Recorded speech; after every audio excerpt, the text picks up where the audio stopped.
Okay, ladies and gentlemen, I don't even know what the fuck I just watched.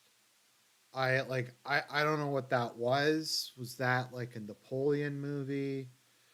It I don't even like how do you even describe something like that? Like how do you even describe a movie like that? If it was it a movie? Was it even a movie? I don't know. It might have been. I'd say it's like a drug hallucination, but if it was a drug hallucination, it would have been a lot more interesting.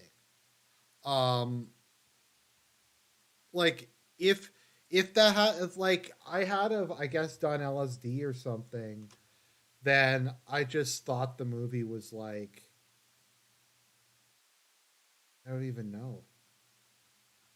Um, how do you even like review something like that? Like it's it's so wretched. It's so bad. I don't even know like where to begin talking about this movie. Like I didn't think it would be good. I thought it would be bad, but it was way worse than I thought it was going to be. Like I made that video like where I said, "Oh, it's the true story of how Napoleon was an incel simp gamer." But he was. Like the level of simping in this is like Rent a Girlfriend here. Actually, it might actually be almost up to Rent a Girlfriend here. The level of simping that we have in this movie. Were you aware that Napoleon wasn't charismatic? That he wasn't a Chad? That he was a massive bitch? Yeah, because apparently, according to this movie, Napoleon was a massive bitch who just cried like a baby whenever something didn't go his way.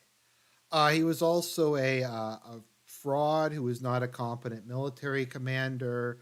Like it's rough, man. It's fucking rough. Haven't watched this movie. Like so, let's bring some order to this. Let's bring some order to the chaos. So I think the first issue and the most glaring issue is that it fails as a movie. It reminds me a lot of Vice in that the movie requires you to have like a complete understanding of Napoleon's military career and to know basically everything that happened over the course of the French Revolution. Because there's no context given to anything, there's no exposition, there's no dialogue for a lot of the film. It's literally just them like jumping from scene to scene to scene. Um, it's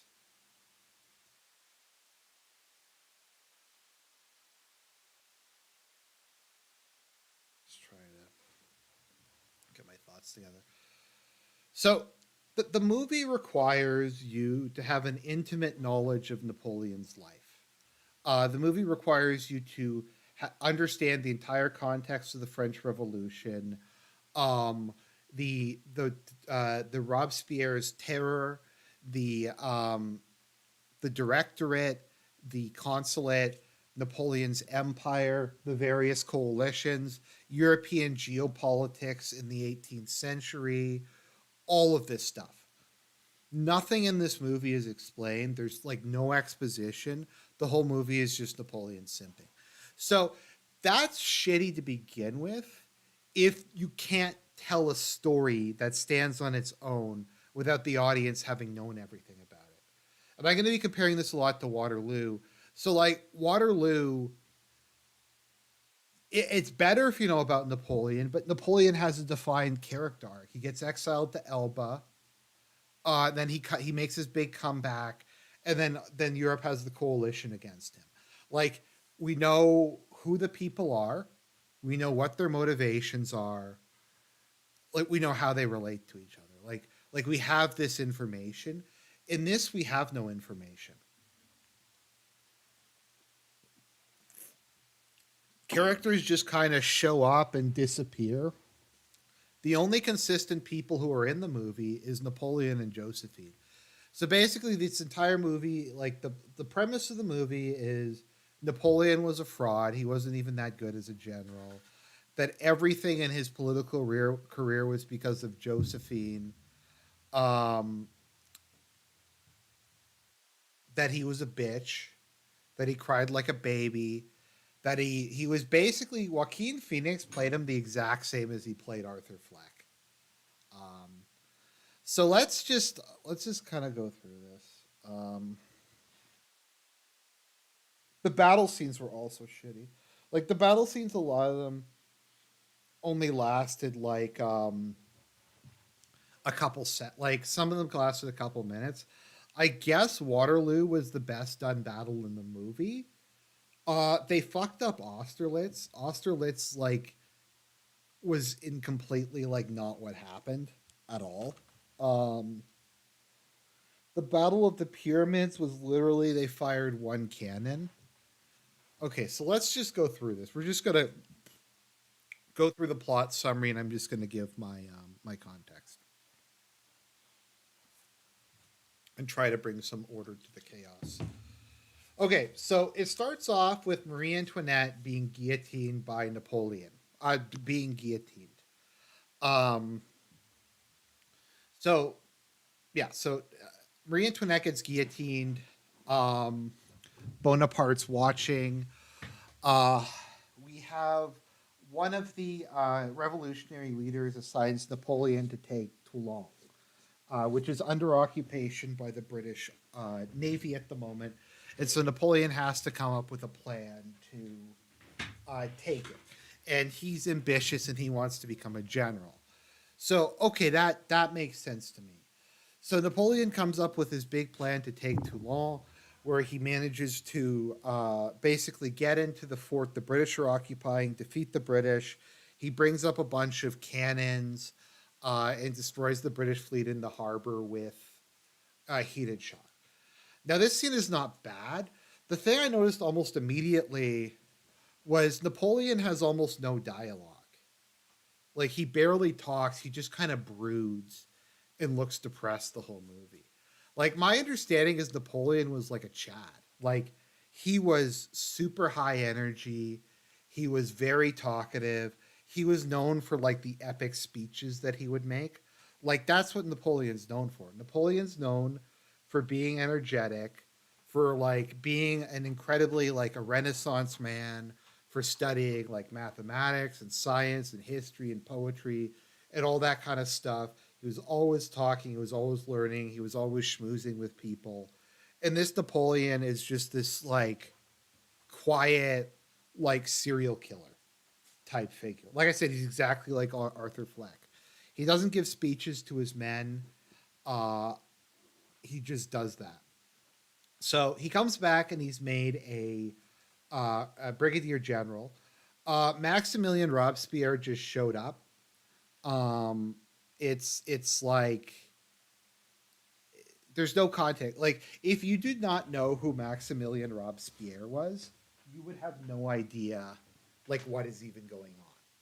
Cause like um so like just it's just Robespierre just shows up. It's like, oh it's Robespierre, and I'm just like, yeah, but who is he?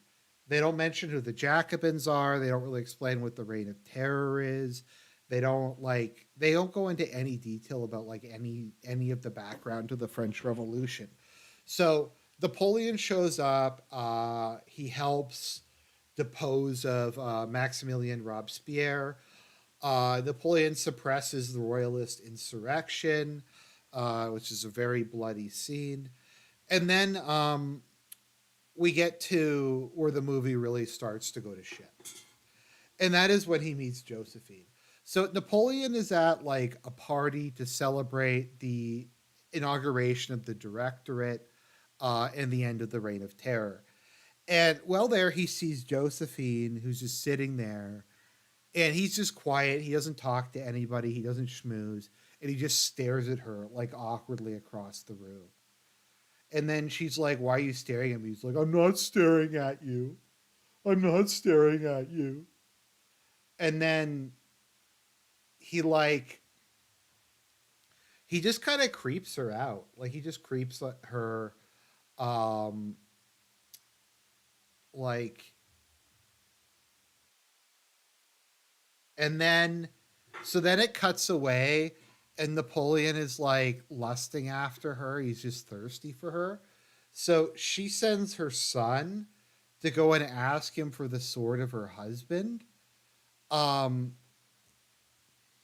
and he gets the sword of her husband who was guillotined because it was like a keepsake. So he brings like the sword to her, and then he like starts like hitting on her. And there's this really like disturbing scene where like Josephine basically like flashes him, um like that scene in Basic Instinct, and she's like, if you look at this then you're going to want it for the rest of your life, or something like that. And so like Napoleon's becomes this just massive simp for her. Like there's a scene in the movie where he like crawls under the table honking, like oinking like a pig. um they She's like, I don't care that you.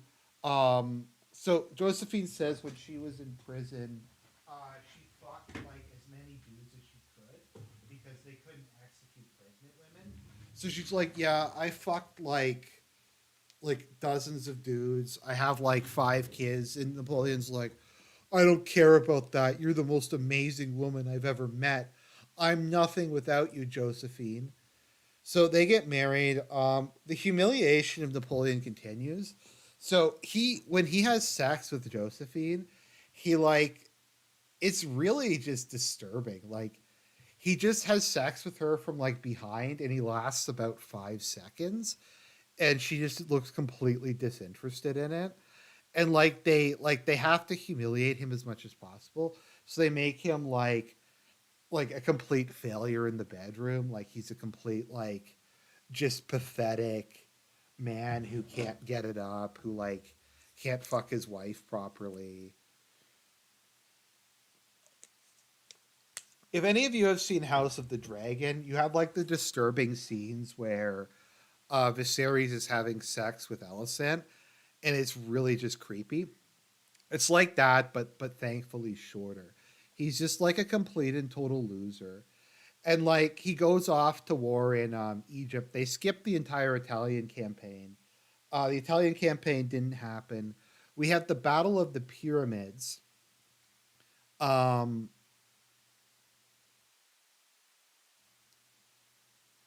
okay. The Battle of the Pyramids lasts for 5 seconds. Napoleon fires cannons, and his cannons like damage the pyramids.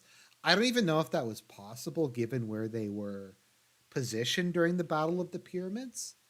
Like, I thought that they were too far away.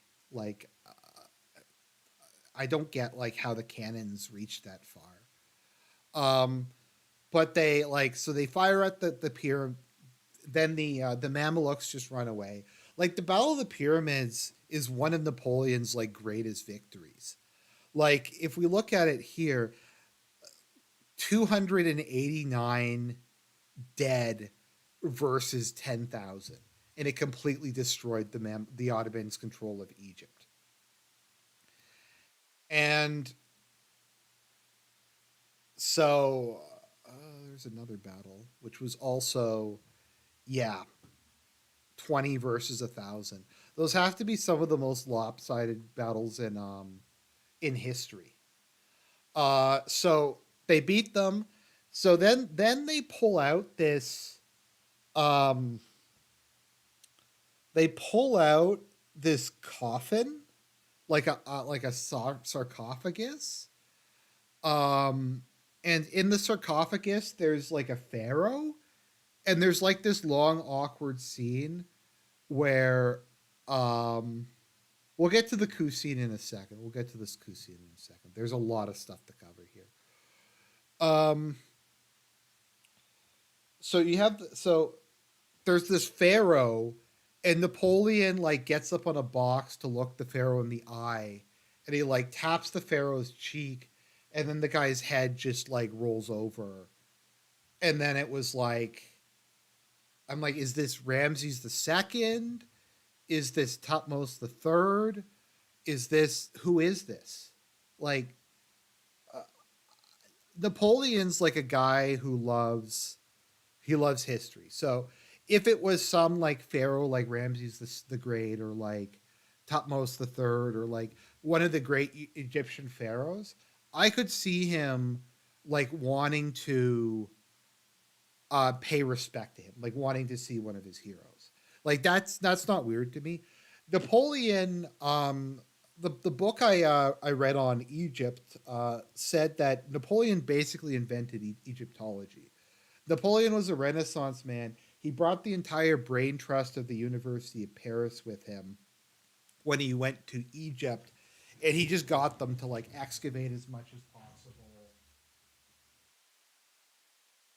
to like that's where the Rosetta Stone came from. They made all kinds of notes. Like they got a lot of stuff done because Napoleon was legitimately really interested in that kind of stuff.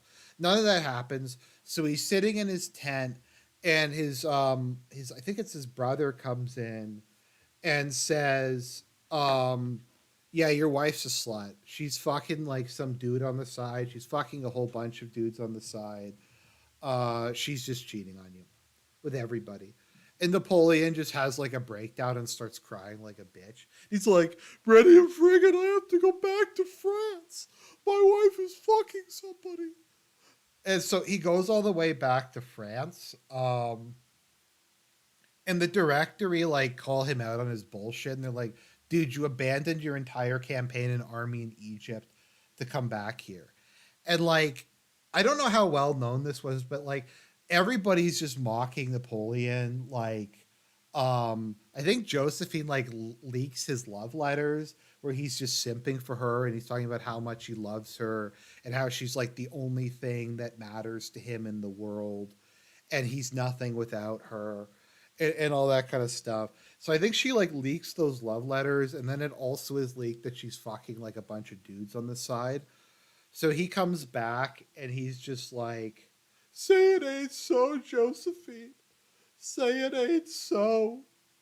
And then he like blows out the directory. Um, because by saying like, oh no, I didn't come back because my wife was fucking people. I came back because you guys mismanaged France. The economy's bankrupt. The provinces are in revolt. There's a massive army on our doorstep. You guys don't know what the fuck you're doing. Um, so uh and like I think this movie would work really well as a comedy if you added in like a laugh track and some other sound effects. Because like when he's talking to the director, he's like, France is collapsing and my wife is a slut. He just yells that at them and throws something and then runs, then leaves. And then he like goes and he's just like, you betrayed me. And Josephine's like, you're fucking other women, weren't you? And he's like, yeah, of course. I was fucking all kinds of women on the side. You're just my side chick, Josephine. And it's pretty clear that he wasn't fucking women on the side, at least in this movie. Um, so he eventually goes back. Josephine makes him say that he's nothing without her, and that everything he is that he owes to her, and that she's the only thing that matters in his life. And Napoleon is like this bitch who keeps crying about how she won't give him a son. So we have another awkward sex scene or two. We then have the coup where they arrest the directorate, and then they try to have a um, they try to get the assembly to vote to bring in the consulate and make Napoleon and his two co-conspirators the like triumvirate who rules France. Um, and we just have like this goofy, it's almost like a comedy scene where Napoleon comes in, and then then like the assembly like beats the shit out of him, and he runs out like some sort of Benny Hill type thing. Um, and then like the troops have to save him, and then the troops go in and they like beat up the assembly, and then they get them to vote him consul. So if you may be going, Arjit, you're kind of jumping around a lot.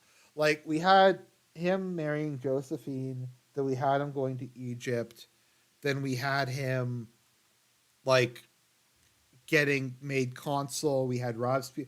If you're like none of this is really like make any kind of sense, then you'd be right because none of this does follow any kind of order. We don't see anything about Napoleon's background. Oh, also Napoleon has an Oedipus complex, and his mother like controls him. He does just whatever his mother does, and he's just like a bitch. Um, just whenever anything happens, it's like once again, I thought Napoleon was supposed to be like a Chad. He was supposed to be one of the most like charismatic dudes in history. Like he would give these epic speeches, his men would love him, they'd go to their deaths for him. And in this one he just like doesn't give a shit about anything except for Josephine. So he makes himself consul, then he just makes himself emperor. He just blows out the pope. Now, I think that did happen where he crowned himself after the Pope handed him his crown, but it was done in a way that like he did it deliberately to try to humiliate the Pope. And then he gets crowned emperor of the French, um, and then it just cuts to like so. Part of the issue with this movie is because we don't see characters for very long. I actually got really confused as like who even characters were. So like the Emperor of Austria is on scene I think twice, but there's like a scene where Talleyrand just meets with this random dude at like a party in Austria, and I thought that like that was Emperor Francis, but it wasn't Emperor Francis. It was just some random dude who was never named. So the Austrians ally with the Russians, and we have the Battle of Austerlitz. So Napoleon defeats them at the Battle of Austerlitz by forcing them to retreat over the ice, and then bombarding it with cannonballs and drowning them. So I think that happened like at a little part of Austerlitz, but I don't think the ice was like the main like thing that happened. Like, is it even mentioned? Um, okay. Estimates of how many? Let's see here. So, a famous episode during the retreat, because I don't think that was like the main battle, but basically the battle was Napoleon completely won just by doing that that trick. Like it's something from Game of Thrones. Then his mother is like, look, Napoleon, we have to determine if you're infertile or if Josephine's infertile. So I have this 18-year-old girl, and you're gonna fuck her, and we're gonna see if she gets pregnant. And Napoleon's like, I don't want to have sex with an 18-year-old. That's icky. And like the girl is like really afraid to have sex with him. And I'm like, dude, it's fucking Napoleon. You don't think there's like dozens of like fertile women in France who wouldn't want to get impregnated by the emperor of the French? It's like so she winds up having a child, and we have this cuck scene where Napoleon's like, "Oh, I know what we can do. We have to like pretend that Napoleon. We have to pretend that this baby is actually Josephine's baby." Um, Okay, so it's actually Josephine's baby. It's not his baby. It's not the random girl's baby. And then Talleyrand just tells him that that's retarded, and he like gives up. So he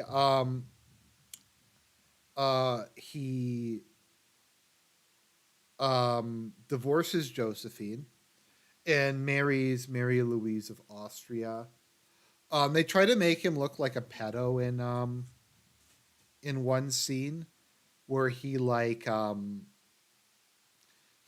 wants to marry the Tsar of Russia's 15-year-old daughter, sister, but I'm like, that's not that unusual during this time period. But it was trying to make him look like a pedo or something, uh, for whatever reason. Um, so back to the movie. So Napoleon announces that he deliberately didn't destroy the Russian and Austrian army because he wants peace. So Austria joins an alliance with Russia. Did Austria join in with that many troops? He claims like there was a grand coalition. Okay, so I guess Germany, Poland, France, Austria, and then okay, so they did get involved. I don't know how many like actual troops they sent though. So we have the Battle of Borodino, um, which was a complete disaster. I mean, I think what actually wound up happening was it was a French tactical victory, but it was strategically inconclusive. The French took heavy casualties that they couldn't afford to replace. Um, so like that happened. Um,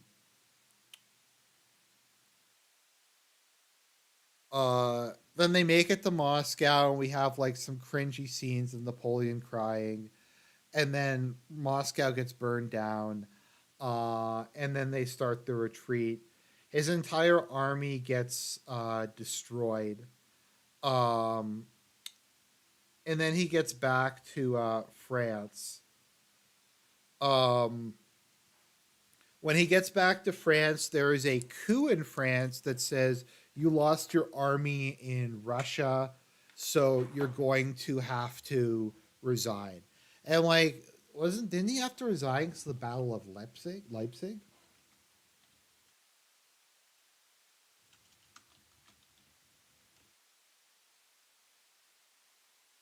Yeah, like wasn't it? Yeah, the Battle of Leipzig. Um, Destroyed what remained of Napoleon's army, and lost him all his remaining allies. And in the aftermath of that, the coalition invaded France. So none of that happened in this timeline.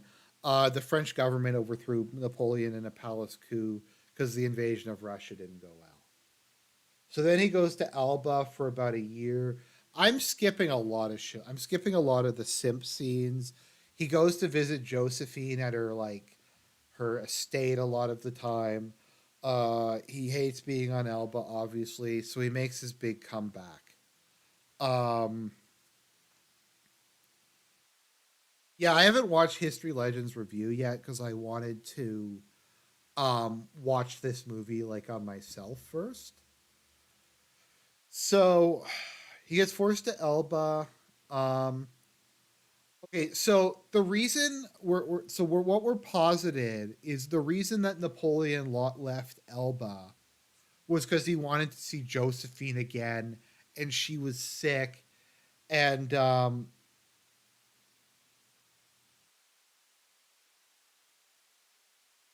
Gladiator's a good movie. I think Gladiator's a good movie. Blade Runner's a good movie.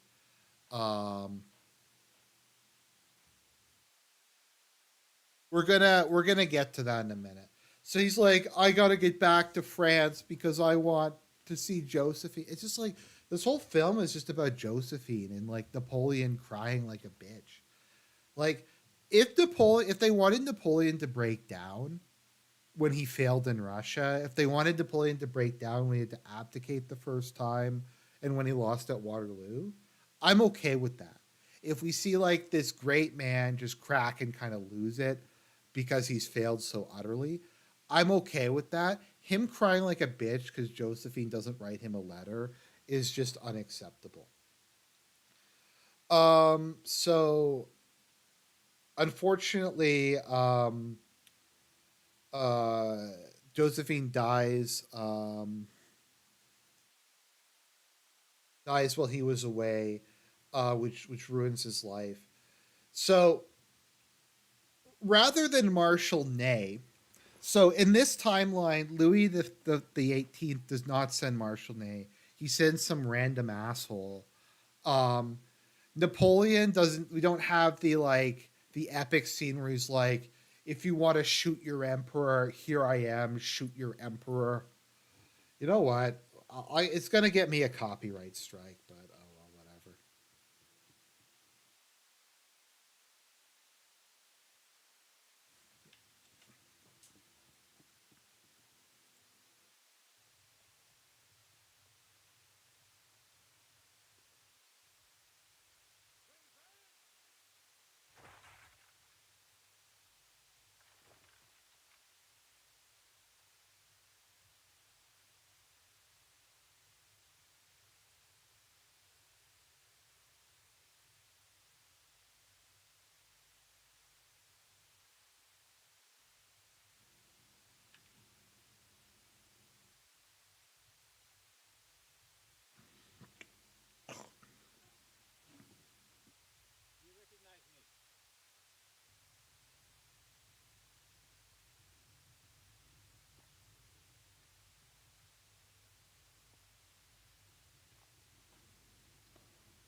If you want to kill your emperor,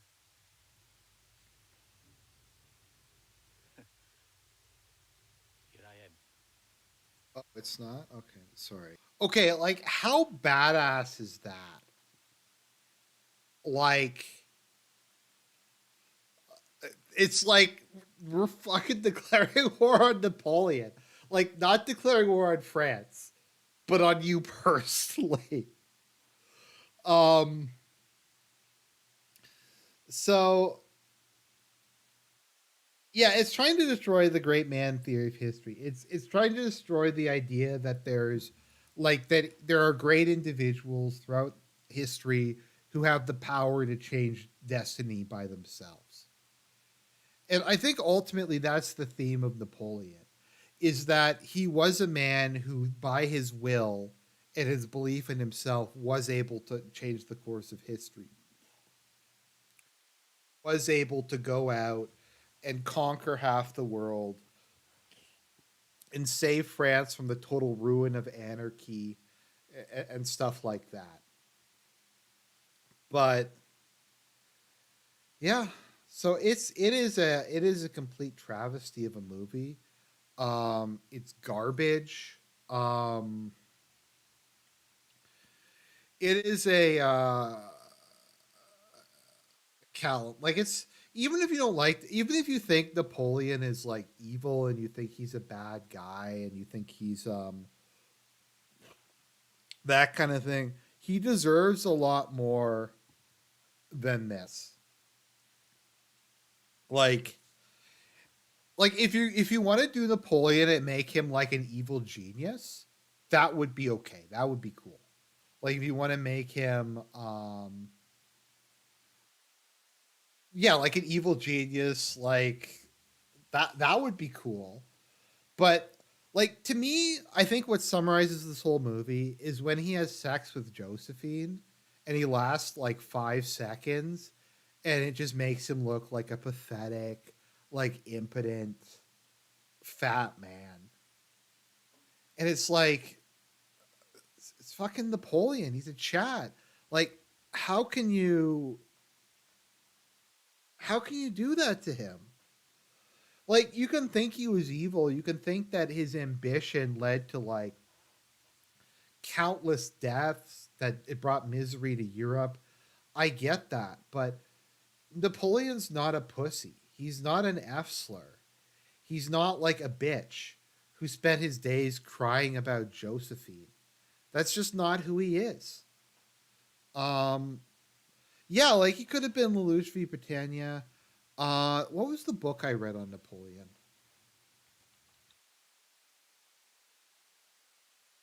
I read Napoleon: A Life by Andrew Roberts. Uh, okay, the top review for the book is don't see the movie, read the book. That was a good. It's a good book though. I definitely would recommend Napoleon of Life. That's the one that I wound up reading. I think that there's someone like who tried to make who tried to like piggyback off of its success, and they also made Napoleon the Life, but it's the Andrew Roberts one is the good one. So I just wanted to come on and just talk about how much the movie sucked, um, how bad it was, how it was a travesty. So God bless everybody. Just don't go see the movie. I hope somebody does like a situational comedy edit of it, like it adds in a laugh track and stuff. Because I think you could edit into a possible comedy, but I really just like it's just bad.